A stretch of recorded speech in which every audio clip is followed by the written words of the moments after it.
Hi hello ನಮಸ್ತೆ ಎಲ್ಲರಿಗೂ S P S media ಚಾನಲಿನ ಮತ್ತೊಂದು ವಿಡಿಯೋಗೆ ಸ್ವಾಗತ ಸುಸ್ವಾಗತ. ಸ್ನೇಹಿತರೆ, ಎಲ್ಲರೂ ಹೇಗಿದ್ದೀರಾ? ಎಲ್ಲರೂ ಚೆನ್ನಾಗಿದ್ದೀರಾ ಅಂದ್ಕೊಂಡಿದ್ದೀನಿ. ನಾನು ಕೂಡ ತುಂಬಾ ಚೆನ್ನಾಗಿದ್ದೀನಿ. ಎಲ್ಲರೂ ಚೆನ್ನಾಗಿದ್ದೀರಾ ಅಂದ್ಕೊಂಡು ಭಾವಿಸ್ಕೊಂಡು ಇವತ್ತಿನ ಒಂದು ವಿಡಿಯೋನ ಶುರು ಮಾಡಿಬಿಡೋಣ. ಇವತ್ತಿನ ಒಂದು ವಿಡಿಯೋದಲ್ಲಿ 12 ವರ್ಷಗಳ ನಂತರ ಸ್ನೇಹಿತರೆ ಗುರು ಶುಕ್ರ ಸಂಯೋಗ ಈ 6 ರಾಶಿಯವರಿಗೆ ಗೋಲ್ಡನ್ ಟೈಮ್ ಅಂತಲೇ ಹೇಳಬಹುದು. ಜೀವನದ ದಿಕ್ಕೇ ಬದಲಾಗಲಿದೆ. ಹಾಗಿದ್ದರೆ ಈ 6 ರಾಶಿಯವರು ಯಾರ್ಯಾರು, ಏನೆಲ್ಲ ಅದೃಷ್ಟದ ಫಲಗಳನ್ನು ಇಂದಿನಿಂದ ಗಳಿಸಲಿದ್ದೀರಿ, ಯಾವುದರ ಬಗ್ಗೆ ಮುಂದಿನ ದಿನಗಳಲ್ಲಿ ಎಚ್ಚರಿಕೆ ವಹಿಸಬೇಕು ಅನ್ನೋದನ್ನ ಕಂಪ್ಲೀಟ್ ಆಗಿ ಇದೇ ವಿಡಿಯೋದಲ್ಲಿ ತಿಳಿಸ್ಕೊಡ್ತಾ ಹೋಗ್ತೀನಿ. ಇದನ್ನೆಲ್ಲ ತಿಳ್ಕೋಬೇಕು ಅಂದರೆ ಎಲ್ಲೂ ಕೂಡ ವಿಡಿಯೋನ ಸ್ಕಿಪ್ ಮಾಡಬಾರ್ದು. ಅಂದರೆ ವಿಡಿಯೋನ ಕಟ್ ಮಾಡಿ ಓಡಿಸ್ಕೊಂಡೋಗಿ ನೋಡ್ತೀರಾ, ಇದು ಫುಲ್ ಇನ್ಫಾರ್ಮೇಷನ್ ಅರ್ಥ ಆಗಲ್ಲ. ಸೊ ಹಾಗಾಗಿ ಎಲ್ಲ ವಿಡಿಯೋದಲ್ಲೂ ತಿಳಿಸ್ತಾ ಇರ್ತೀನಿ. ಮೊದಲಿಂದ ಕೊನೆ ತನಕ ವಿಡಿಯೋನ ವಾಚ್ ಮಾಡಿ. ವಿಡಿಯೋದಲ್ಲಿ ಒಳ್ಳೆ ಮಾಹಿತಿ ಸಿಕ್ಕಿದ್ದಲ್ಲಿ ತಪ್ಪದೆ ವಿಡಿಯೋಗೊಂದು ಲೈಕ್ ಕೊಟ್ಟು, ಇನ್ನೂ ನನ್ನ ಚಾನಲ್ನ ಸಬ್ಸ್ಕ್ರೈಬ್ ಮಾಡ್ಕೊಳ್ದೇ ನೋಡ್ತಿದ್ರೆ ದಯವಿಟ್ಟು ಎಸ್ ಪಿ ಎಸ್ ಮೀಡಿಯಾಗೆ ಸಬ್ಸ್ಕ್ರೈಬ್ ಆಗಿ ನಿಮ್ಮ ಅಭಿಪ್ರಾಯಗಳನ್ನು ಕಮೆಂಟ್ ಬಾಕ್ಸಲ್ಲಿ ತಿಳಿಸಬಹುದು. ಯಾರೆಲ್ಲ ಸಬ್ಸ್ಕ್ರೈಬ್ ಮಾಡಿಕೊಂಡು ಪ್ರತಿನಿತ್ಯ ವಿಡಿಯೋ ವಾಚ್ ಮಾಡ್ತಿದ್ದೀರಾ ಸ್ನೇಹಿತರೆ, ಅಂಥವರಿಗೆ ಥ್ಯಾಂಕ್ ಯು ಸೋ ಮಚ್ ಅಂತ ಹೇಳ್ತಾ ವಿಡಿಯೋದ ಕಡೆ ಗಮನ ಕೊಟ್ಬಿಡೋಣ. ಹೌದು, ವೈದಿಕ ಜ್ಯೋತಿಷ್ಯದ ಪ್ರಕಾರ ಕಟಕ ರಾಶಿಯಲ್ಲಿ ದೈವಿಕ ಗುರು ಮತ್ತು ಶುಕ್ರ ಸಂಯೋಗ ಸಂಭವಿಸಲಿದೆ. ಈ ಅಪರೂಪದ ಸಂಯೋಗವು 12 ವರ್ಷಗಳ ನಂತರ ಗಜಲಕ್ಷ್ಮಿ ಯೋಗದ ರಚನೆಗೆ ಕಾರಣವಾಗುತ್ತದೆ. ಈ ಅವಧಿಯು ಮಿಥುನ ಮತ್ತು ಕಟಕ ಸೇರಿದಂತೆ 6 ರಾಶಿಗಳಿಗೆ ಹೆಚ್ಚು ಶುಭಕರವಾಗಿರುತ್ತದೆ. ಈ ಯೋಗದ ಪರೋಪಕಾರಿ ಪ್ರಭಾವದ ಅಡಿಯಲ್ಲಿ ವ್ಯಕ್ತಿಗಳು ಆರ್ಥಿಕ ಪ್ರಗತಿ, ಜೀವನದ ಯಶಸ್ಸು ಮತ್ತು ಹೆಚ್ಚಿದ ಸಾಮಾಜಿಕ ಪ್ರತಿಷ್ಠೆಯನ್ನು ಎದುರು ನೋಡಬಹುದು. ಗಜಲಕ್ಷ್ಮಿ ಯೋಗದ ಯಾವ ರಾಶಿಗಳು ಪ್ರಯೋಜನವನ್ನು ಪಡೆಯುತ್ತವೆ? ಗಜಲಕ್ಷ್ಮಿ ಯೋಗದಿಂದ ಈ ರಾಶಿಯವರಿಗೆ ಹಣಕಾಸಿನ ಕೊರತೆ ಉಂಟಾಗುವುದಿಲ್ಲ ಅಂತಲೇ ಹೇಳ್ಬೋದು ಮುಂದಿನ ದಿನಗಳಲ್ಲಿ. ಸ್ನೇಹಿತರೆ, ಇದರ ಬಗ್ಗೆ ಸಂಪೂರ್ಣ ಮಾಹಿತಿಯನ್ನು ಇದೇ ವಿಡಿಯೋದಲ್ಲಿ ತಿಳಿಸ್ಕೊಡ್ತಾ ಹೋಗ್ತೀನಿ. ಎಲ್ಲೂ ಕೂಡ ವಿಡಿಯೋನ ಸ್ಕಿಪ್ ಮಾಡ್ದೇ ಮೊದಲಿಂದ ಕೊನೆ ತನಕ ವಿಡಿಯೋನ ವಾಚ್ ಮಾಡಿ. ವಿಡಿಯೋನ್ನು ಲೈಕ್ ಮಾಡಿಲ್ಲ ಅಂದರೆ ದಯವಿಟ್ಟು ಲೈಕ್ ಮಾಡಿ. ಸಬ್ಸ್ಕ್ರೈಬ್ ಆಗಿಲ್ಲ ಅಂದರೆ ಎಸ್ ಪಿ ಎಸ್ ಮೀಡಿಯಾಗೆ ಸಬ್ಸ್ಕ್ರೈಬ್ ಆಗಿ ನಿಮ್ಮ ಅಭಿಪ್ರಾಯವನ್ನು ಕಮೆಂಟ್ ಬಾಕ್ಸಲ್ಲಿ ತಿಳಿಸಬಹುದು. ಓಂ ನಮಃ ಶಿವಾಯ ಅಂತ ಕಮೆಂಟ್ ಮಾಡಿ. ಓಂ ಶಾಂ ಶನೇಶ್ವರಾಯ ನಮಃ ಅಂತ ಕಮೆಂಟ್ ಮಾಡಿ. ಓಂ ಶುಕ್ರಾಯ ನಮಃ ಅಂತ ಕಮೆಂಟ್ ಮಾಡಿ. ಶುಕ್ರದೇವರ ಅನುಗ್ರಹದಿಂದ, ಶನಿದೇವರ ಕೃಪೆಯಿಂದ, ಶಿವನ ಅನುಗ್ರಹದಿಂದ ನಿಮ್ಮ ಜೀವನದಲ್ಲಿ ಇರುವ ಕಷ್ಟಗಳು, ಸಮಸ್ಯೆಗಳು, ಅಡಚಣೆಗಳು ಎಲ್ಲವೂ ಕೂಡ ಸಂಪೂರ್ಣವಾಗಿ ನಿವಾರಣೆಯಾಗಿ ಉನ್ನತ ಆರೋಗ್ಯವನ್ನು ಪಡೆದುಕೊಳ್ಳಿ ಅಂತ ಕೇಳ್ಕೊತಾ ವಿಡಿಯೋದ ಕಡೆ ಗಮನ ಕೊಟ್ಬಿಡೋಣ. ಹೌದು, ಶುಕ್ರ ಮತ್ತು ಗುರು ನಿರ್ದಿಷ್ಟ ರಾಶಿಯೊಳಗೆ ಸೇರಿದಾಗ ಗಜಲಕ್ಷ್ಮಿ ಯೋಗವು ರೂಪುಗೊಳ್ಳುತ್ತದೆ. ಈ ಸಂಯೋಗವು ಧನು, ಮೀನ ಅಥವಾ ಕಟಕ ರಾಶಿಗಳಲ್ಲಿ ಸಂಭವಿಸಿದರೆ ಅದರ ಶಕ್ತಿ ಗಮನಾರ್ಹವಾಗಿ ಹೆಚ್ಚಾಗುತ್ತದೆ. ಇನ್ನು ವೈದಿಕ ಜ್ಯೋತಿಷ್ಯದಲ್ಲಿ ಗಜಲಕ್ಷ್ಮಿ ಯೋಗವನ್ನು ಅತ್ಯಂತ ಶುಭವೆಂದು ಪರಿಗಣಿಸಲಾಗುತ್ತದೆ. ಅದರ ಹೆಸರಿಗೆ ಅನುಗುಣವಾಗಿ ಇದು ಲಕ್ಷ್ಮೀ ದೇವಿಯ ದೈವಿಕ ಅನುಗ್ರಹ ಮತ್ತು ಆಶೀರ್ವಾದವನ್ನು ನೀಡುವ ಆಕಾಶ ಸಂರಚನೆಯಾಗಿದೆ ಅಂತಲೇ ಹೇಳಬಹುದು. ಇದೇ ಮೇ 1ರಿಂದನೇ ಶುಕ್ರನು ಮಿಥುನ ರಾಶಿಗೆ ಸಾಗುತ್ತಾರೆ ಸ್ನೇಹಿತರೆ. ಪರಿಣಾಮವಾಗಿ ಗುರು ಮತ್ತು ಶುಕ್ರರ ನಡುವೆ ಸಂಯೋಗ ರೂಪುಗೊಳ್ಳುತ್ತದೆ. ಇದೇ ಮೇ 14ರಂದು ಸ್ನೇಹಿತರೆ ಜೂನ್ 1ರವರೆಗೂ ಕೂಡ ಮಿಥುನ ರಾಶಿಯಲ್ಲಿ ಗಜಲಕ್ಷ್ಮಿ ಯೋಗವನ್ನು ಸೃಷ್ಟಿಸುತ್ತದೆ. ತರುವಾಯ ಜೂನ್ 8ರಿಂದ ಜುಲೈ 4ರವರೆಗೆ ಗುರು ಮತ್ತು ಶುಕ್ರರ ಸಂಯೋಗವು ಕಟಕ ರಾಶಿಯಲ್ಲಿ ನಡೆಯುತ್ತದೆ ಅಂತಲೇ ಹೇಳ್ಬೋದು. ಒಟ್ಟಾರೆಯಾಗಿ ಹೇಳಬೇಕು ಅಂತಂದರೆ 12 ವರ್ಷಗಳ ನಂತರ ಈ ರಾಶಿಯಲ್ಲಿ ಗಜಲಕ್ಷ್ಮಿ ಯೋಗದ ಅಪರೂಪದ ಸಂಭವವನ್ನು ಗುರುತಿಸುತ್ತದೆ. ಪರಿಣಾಮವಾಗಿ ಗಜಲಕ್ಷ್ಮಿ ಯೋಗದ ಪ್ರಯೋಜನಗಳನ್ನು ಮಿಥುನ, ಕಟಕ, ತುಲಾ, ವೃಶ್ಚಿಕ, ಮಕರ ಮತ್ತು ಮೀನ ರಾಶಿಯ ವ್ಯಕ್ತಿಗಳಿಗೆ ವಿಶೇಷವಾಗಿ ಉಚ್ಚರಿಸಲ್ಪಡುತ್ತವೆ ಅಂತಲೇ ಹೇಳಬಹುದು. ಇದಲ್ಲದೆ ಲಕ್ಷ್ಮೀ ದೇವಿಯ ಕೃಪೆಯ ಮೂಲಕ ಅವರು ಬೆಳವಣಿಗೆ ಮತ್ತು ಪ್ರಗತಿಗೆ ಸಾಕಷ್ಟು ಅವಕಾಶಗಳನ್ನು ಎದುರಿಸುತ್ತಾರೆ. ಕಟಕ ರಾಶಿಯಲ್ಲಿ ರೂಪುಗೊಳ್ಳುವಂತಹ ಗಜಲಕ್ಷ್ಮಿ ಯೋಗದ ಪ್ರತಿಫಲವನ್ನು ನಿಖರವಾಗಿ ಯಾವ ರಾಶಿಗಳು ಲಾಭವನ್ನು ಪಡೆಯುತ್ತಾರೆ ಎಂಬುದನ್ನು ಸಂಪೂರ್ಣವಾಗಿ ತಿಳಿಸ್ಕೊಡ್ತಾ ಹೋಗ್ತೀನಿ. ಇವಾಗೆಲ್ಲೂ ಕೂಡ ವಿಡಿಯೋಗೆ ಸ್ಕಿಪ್ ಮಾಡಿದರೆ, ವಿಡಿಯೋಗೆ ಲೈಕ್ ಕೊಟ್ಟಿಲ್ಲ ಅಂದರೆ ದಯವಿಟ್ಟು ಲೈಕ್ ಮಾಡಿ. ಸಬ್ಸ್ಕ್ರೈಬ್ ಆಗಿಲ್ಲ ಅಂದರೆ ಎಸ್ ಪಿ ಎಸ್ ಮೀಡಿಯಾಗೆ ಸಬ್ಸ್ಕ್ರೈಬ್ ಆಗಿ ನಿಮ್ಮ ಅಭಿಪ್ರಾಯವನ್ನು ಕಮೆಂಟ್ ಬಾಕ್ಸಲ್ಲಿ ತಿಳಿಸಿ. ಮೊದಲನೇ ಅದೃಷ್ಟ ರಾಶಿ ಬಂದು ಕಟಕ ರಾಶಿಯವರಿಗೆ. ಕಟಕ ರಾಶಿಯವರಿಗೆ 12 ವರ್ಷಗಳ ನಂತರ ಮೇ 1ರಿಂದನೇ ಸ್ನೇಹಿತರೆ ಈ ಅವಧಿ ಅತ್ಯಂತ ಮಹತ್ವದ ಮತ್ತು ಶುಭಕರವಾಗಿರಲಿದೆ. ನಿಮ್ಮ ಜಾತಕದ ಮೊದಲ ಮನೆಯಲ್ಲಿ ಶುಕ್ರ ಮತ್ತು ಗುರುಗಳ ಸಂಯೋಗ ನಿರ್ಮಾಣವಾಗುತ್ತಿದೆ. ಜ್ಯೋತಿಷ್ಯ ಶಾಸ್ತ್ರದಲ್ಲಿ ಈ ಯೋಗವನ್ನು ಅತ್ಯಂತ ಶಕ್ತಿಶಾಲಿ ಹಾಗೂ ಭಾಗ್ಯವನ್ನು ಬೆಳಗಿಸುವಂತಹ ಯೋಗಗಳಲ್ಲಿ ಒಂದೆಂದು ಪರಿಗಣಿಸಲಾಗುತ್ತದೆ. ಈ ಯೋಗದ ಪರಿಣಾಮವಾಗಿ ನಿಮ್ಮ ಜೀವನದಲ್ಲಿ ಅದೃಷ್ಟದ ಬಾಗಿಲು ತೆರೆದುಕೊಳ್ಳುತ್ತವೆ.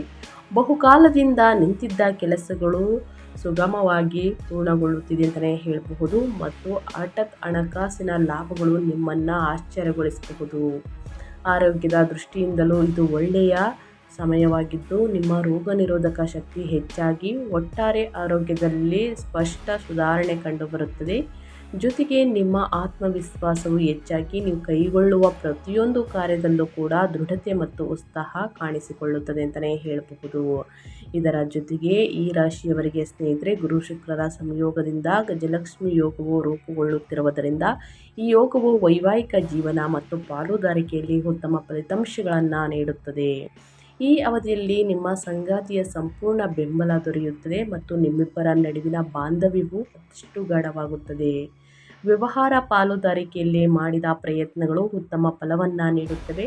ಕಾನೂನು ಸಂಬಂಧಿತ ವಿಚಾರಗಳು ನಿಮ್ಮ ಪರವಾಗಿ ತೀರ್ಮಾನವಾಗುವಂತಹ ಸಾಧ್ಯತೆ ಇದೆ.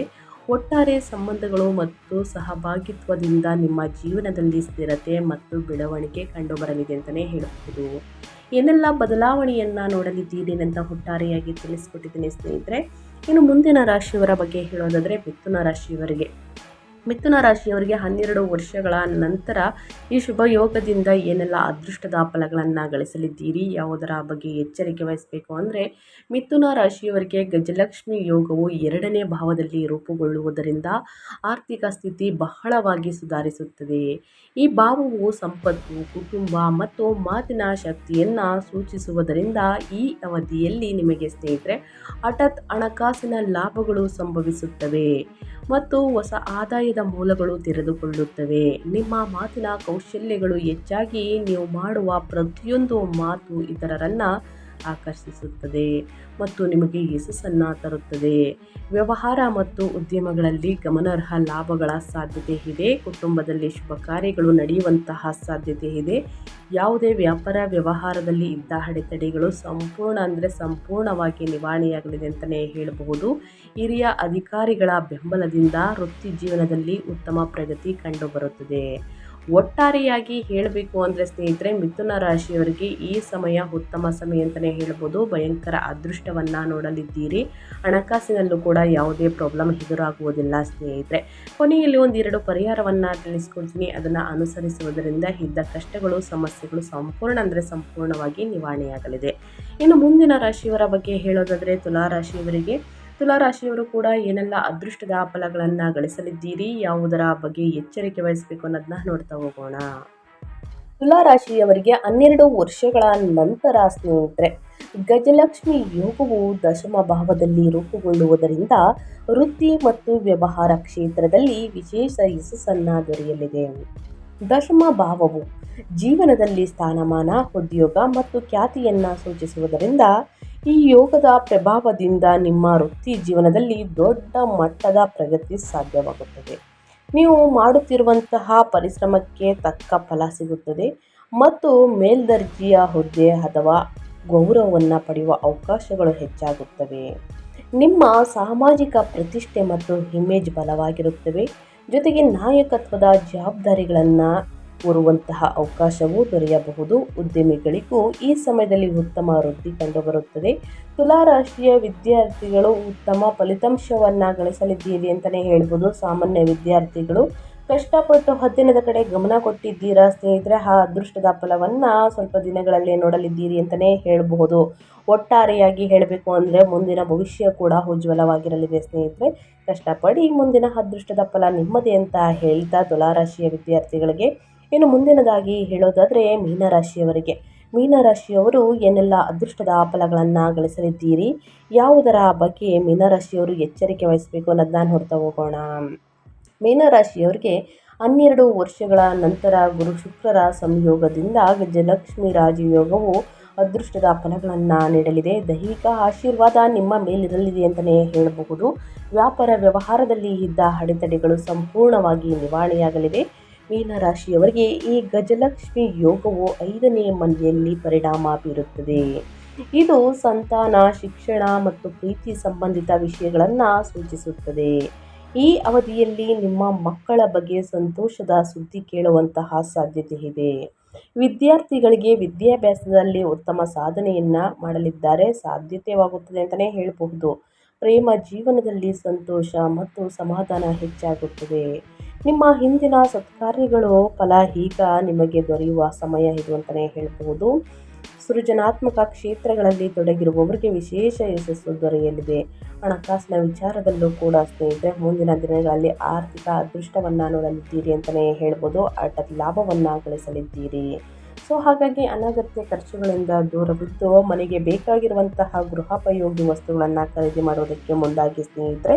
ಇನ್ನು ಅದೇ ರೀತಿ ಚಿನ್ನ, ಬೆಳ್ಳಿ, ಆಸ್ತಿಯನ್ನು ಖರೀದಿ ಮಾಡಬೇಕು ಅಂದ್ಕೊಂಡಿದ್ರೆ ಖಂಡಿತವಾಗಿ ಅದು ನೆರವೇರಲಿದೆ. ಇನ್ನು ಮುಂದಿನ ರಾಶಿಯವರ ಬಗ್ಗೆ ಹೇಳೋದಾದರೆ ವೃಶ್ಚಿಕ ರಾಶಿಯವರಿಗೆ.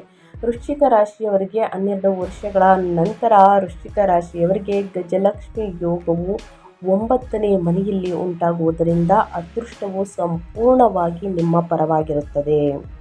ಈ ಭಾವವು ಅದೃಷ್ಟ, ಧರ್ಮ, ತಂದೆ ಮತ್ತು ದೂರ ಪ್ರಯಾಣವನ್ನು ಸೂಚಿಸುವುದರಿಂದ ಈ ಅವಧಿಯಲ್ಲಿ ನೀವು ಜೀವನದ ಹಲವು ಕ್ಷೇತ್ರಗಳಲ್ಲಿ ಯಶಸ್ಸನ್ನು ಕಾಣುವಿರಿ. ಹಠಾತ್ ಆರ್ಥಿಕ ಲಾಭಗಳ ಸಾಧ್ಯತೆಗಳು ಹೆಚ್ಚಾಗುತ್ತವೆ. ಧಾರ್ಮಿಕ ಕಾರ್ಯಗಳು, ದಾನ ಧರ್ಮಗಳಲ್ಲಿ ನಿಮ್ಮ ಆಸಕ್ತಿ ಹೆಚ್ಚಾಗುತ್ತದೆ. ತಂದೆಯವರಿಂದ ಅಥವಾ ಹಿರಿಯರಿಂದ ಸಂಪೂರ್ಣ ಬೆಂಬಲ ಮತ್ತು ಮಾರ್ಗದರ್ಶನ ದೊರೆಯುತ್ತವೆ. ಜೊತೆಗೆ ದೂರ ಪ್ರಯಾಣಗಳು ಸಂಭವಿಸುವಂತಹ ಸಾಧ್ಯತೆ ಇದೆ. ಅವು ನಿಮ್ಮ ಜೀವನದಲ್ಲಿ ಹೊಸ ಅವಕಾಶಗಳನ್ನು ತರುತ್ತವೆ ಅಂತಲೇ ಹೇಳ್ಬೋದು. ಒಟ್ಟಾರೆಯಾಗಿ ಹೇಳಬೇಕು ಅಂದರೆ ವೃಶ್ಚಿಕ ರಾಶಿಯವರಿಗೂ ಕೂಡ ಸಾಕಷ್ಟು ಅದೃಷ್ಟದ ಫಲಗಳನ್ನು ನೋಡಲಿದ್ದೀರಿ ಗಜಲಕ್ಷ್ಮಿ ರಾಜಯೋಗದಿಂದ ಅಂತ ಹೇಳ್ತಾ, ಇನ್ನು ಮುಂದಿನ ರಾಶಿಯವರ ಬಗ್ಗೆ ಹೇಳೋದಾದರೆ ಮಕರ ರಾಶಿಯವರಿಗೆ. ಮಕರ ರಾಶಿಯವರು ಏನೆಲ್ಲ ಅದೃಷ್ಟದ ಫಲಗಳನ್ನು ಗಳಿಸಲಿದ್ದೀರಿ, ಯಾವುದರ ಬಗ್ಗೆ ಮುಂದಿನ ದಿನಗಳಲ್ಲಿ ಎಚ್ಚರಿಕೆ ವಹಿಸಬೇಕು ಅಂದರೆ ಮಕರ ರಾಶಿಯವರಿಗೆ 7ನೇ ಭಾವದಲ್ಲಿ ಗುರು ಮತ್ತು ಶುಕ್ರ ಸಂಯೋಗದಿಂದಾಗಿ ಗಜಲಕ್ಷ್ಮಿ ಯೋಗವು ರೂಪುಗೊಳ್ಳುತ್ತಿದೆ. ಈ ಯೋಗವು ವೈವಾಹಿಕ ಜೀವನ, ಪಾಲುದಾರಿಕೆಯಲ್ಲಿ ಉತ್ತಮ ಫಲಿತಾಂಶಗಳನ್ನು ನೀಡುತ್ತದೆ. ಮಕ್ಕಳ ಭವಿಷ್ಯದಲ್ಲೂ ಕೂಡ ಸ್ನೇಹಿತರೆ ಸಾಕಷ್ಟು ಅದೃಷ್ಟದ ಫಲಗಳನ್ನು ನೋಡಲಿದ್ದೀರಿ. ಮಕ್ಕಳ ಫಲಿತಾಂಶ ಕೂಡ ಉತ್ತಮವಾಗಿರಲಿದೆ. ವ್ಯಾಪಾರ ವ್ಯವಹಾರದಲ್ಲಿ ಅಭಿವೃದ್ಧಿಯನ್ನು ಹೊಂದಲಿದ್ದೀರಿ. ಹಣಕಾಸಿನಲ್ಲಿ ದುಪ್ಪಟ್ಟು ಧನ ಲಾಭವನ್ನು ನೋಡಲಿದ್ದೀರಿ. ಈ ಅವಧಿಯಲ್ಲಿ ನಿಮ್ಮ ಸಂಗಾತಿಯ ಸಂಪೂರ್ಣ ಬೆಂಬಲ ದೊರೆಯುತ್ತದೆ ಮತ್ತು ನಿಮ್ಮಿಬ್ಬರ ನಡುವಿನ ಬಾಂಧವ್ಯವು ಮತ್ತಷ್ಟು ಗಾಢವಾಗುತ್ತದೆ. ವ್ಯಾಪಾರ ವ್ಯವಹಾರದ ಪಾಲುದಾರಿಕೆಯಲ್ಲಿ ಮಾಡಿದ ಪ್ರಯತ್ನಗಳು ಉತ್ತಮ ಧನ ಲಾಭವನ್ನು ನೋಡಲಿದ್ದೀರಿ. ಫಲಿತಾಂಶಗಳನ್ನು ನೀಡುತ್ತವೆ ಅಂತಲೇ ಹೇಳಬಹುದು. ಈ ಅವಧಿಯಲ್ಲಿ ನಿಮ್ಮ ಸಂಗಾತಿಯ ಸಂಪೂರ್ಣ ಬೆಂಬಲ ದೊರೆಯುತ್ತದೆ ಮತ್ತು ನಿಮ್ಮಿಬ್ಬರ ನಡುವೆ ಬಾಂಧವ್ಯ ಮತ್ತಷ್ಟು ಗಾಢವಾಗುತ್ತದೆ. ವ್ಯವಹಾರ ಪಾಲುದಾರಿಕೆಯಲ್ಲಿ ಮಾಡಿದ ಪ್ರಯತ್ನಗಳು ಉತ್ತಮ ಧನಲಾಭವನ್ನು ನೀಡುತ್ತವೆ. ಕಾನೂನು ಸಂಬಂಧಿತ ವಿಚಾರಗಳು ನಿಮ್ಮ ಪರವಾಗಿ ತೀರ್ಮಾನವಾಗುವಂತಹ ಸಾಧ್ಯತೆ ಇದೆ. ಒಟ್ಟಾರೆ ಸಂಬಂಧಗಳು ಮತ್ತು ಸಹಭಾಗಿತ್ವದಿಂದ ನಿಮ್ಮ ಜೀವನದಲ್ಲಿ ಸ್ಥಿರತೆ ಮತ್ತು ಬೆಳವಣಿಗೆಯನ್ನು ಕಂಡುಬರಲಿದೆ ಅಂತಲೇ ಹೇಳಬಹುದು. ಸ್ನೇಹಿತರೆ, ಈ 6 ರಾಶಿಯವರಿಗೆ 12 ವರ್ಷಗಳ ನಂತರ ಗಜಲಕ್ಷ್ಮಿ ಯೋಗದಿಂದ ಏನೆಲ್ಲ ಅದೃಷ್ಟದ ಫಲಗಳನ್ನು ಗಳಿಸಲಿದ್ದೀರಿ ಅನ್ನೋದು ತಿಳಿಸ್ಕೊಟ್ಟಾಯಿತು. ಇನ್ನು ಮುಂದಿನದಾಗಿ ಹೇಳೋದಾದರೆ ಸ್ನೇಹಿತರೆ, ಮಂಗಳವಾರ, ಶುಕ್ರವಾರ ದುರ್ಗಾದೇವಿಯನ್ನು ಪೂಜಿಸಿ, ದುರ್ಗಾದೇವಿಯ ಸ್ತೋತ್ರವನ್ನು ಪಠಿಸಿ, ಆದಷ್ಟು ಬಡವರಿಗೆ, ನಿರ್ಗತಿಕರಿಗೆ ಅನ್ನದಾನ, ಬಟ್ಟೆ ದಾನ ಮಾಡಿ, ತೊಗರಿ ಬೇಳೆಯನ್ನು ದಾನ ಮಾಡುವುದರಿಂದ ನಿಮ್ಮ ಮನೆಯಲ್ಲಿ ಅದೇ ಸುಖ ಸಂಪತ್ತು ಹೆಚ್ಚಳವಾಗಲಿದೆ ಅಂತ ಹೇಳ್ತಾ ನನ್ನ ವಿಡಿಯೋನ ಎಂಡ್ ಮಾಡ್ತಾ ಇದ್ದೀನಿ.